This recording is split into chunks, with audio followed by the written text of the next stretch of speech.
महामती श्री प्राणनाथ यही वह नाम है जिसे वेदों ने निष्कलंक अवतार कहा है। इन्होंने निजानंद संप्रदाय श्री कृष्ण प्रणामी धर्म की स्थापना की, जिसमें सभी धर्मों के लोग सम्मिलित हुए। उनकी वाणी का सार तारतम सागर नामक ग्रंथ में संकलित है, जिसमें 18,758 चौपाइयां है। महराज ठाकुर जी के अंतर्हित होकर जिसे पूर्ण ब्रह्म परमात्मा ने स्वयं लिखा है, यह प्रणामी संप्रदाय का प्रमुख और पवित्रतम ग्रंथ है, जिसे पंचम वेद भी कहा जाता है, जिसमें सारे संसार के संप्रदायों को एकजुट किया गया है। दुनिया अगर प्राणनाथ जी के बताए मार्ग पर चलती है तो कभी कोई झगड़ा नहीं होगा किसी संप्रदाय धर्म जाति में।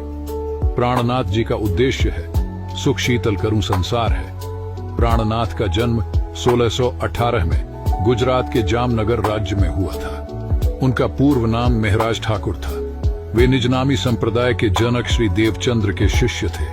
उनका मुख्य कार्य अपने भूले साथियों को जगाना था, जो इस स्वप्नवत दुनिया में आकर अपना निज स्वरूप व घर भूल गए थे। साथियों को जगाने का कार्य श्री देवचंद्र जी से शुरू हुआ और श्री प्राणनाथ जी के द्वारा संपन्न हो गया। साथियों को जगाने में जो भी संकट आए हैं, उसका पूरा वृतांत देवचंद जी से लेकर श्री प्राणनाथ जी तक और भी सुंदर साथ सम्मिलित है।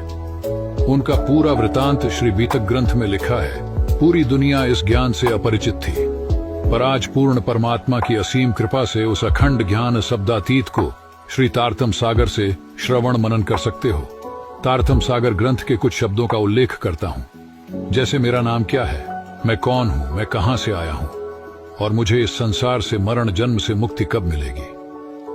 वह असीम परमात्मा अखंड आनंद स्वरूप कहाँ है, इस आगमन चक्र से कब छुटकारा मिलेगा। इन सब बातों का ज्ञान होने के बाद प्रेम लक्षणा भक्ति जागृत होगी, तब कहीं जाकर पूर्ण ब्रह्म परमात्मा की कृपा होती है। महराज ठाकुर जी ने अक्षर और अक्षर से परे अक्षरातीत श्री पूर्ण ब्रह्म परमात्मा के दर्शन किए और उनके हृदय में साक्षात पूर्ण परमात्मा श्री कृष्ण अक्षरातीत राजश्यामा युगल जोड़ी विराजमान हो गए। तभी से उनको प्राणनाथ कहा गया, जो आज भी प्राणनाथ मंदिर मध्य प्रदेश में साक्षात झूले पर विराजमान है।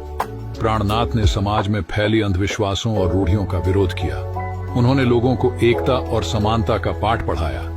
जब आप तारतम सागर पढ़ेंगे तब आपको झांत होगा मोह, अज्ञान, भ्रमना, काल, कर्म और शून्य, निराकार, निर्गुण, ये सारे नाम नींद के जिनमें अखंड मुक्ति नहीं है, प्राणनाथ के प्रमुख विचारों में शामिल हैं। सुख शीतल करूं संसार, सभी धर्म एक हैं, ईश्वर एक है, आत्मा अमर है, सत्य और प्रेम के मार्ग पर चलना चाहिए।